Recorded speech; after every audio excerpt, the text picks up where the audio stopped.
a bike we restored for Robin Hartfiel about 20 years ago, and it's been sitting in, I think, in his house, never started.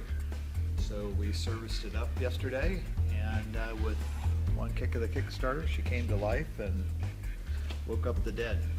There's no silencer or any noise suppressor on that pipe at all. My neighbors are not real happy. Well, that Penton reliability came through in spades, huh? Yeah, I think that and the Vintage Iron restoration 20 years ago probably helped. It's all new inside, so should be a good one.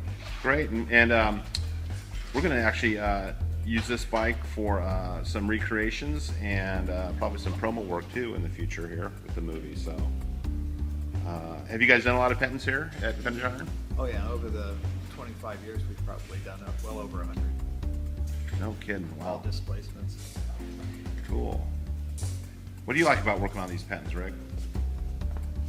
You know, I think Penton has such a rich history in American motocross with John Penton, you know, really creating the small bike market. I think it's the history I enjoy. Cool. Well, thanks for helping us out on the movie here, Rick. Always.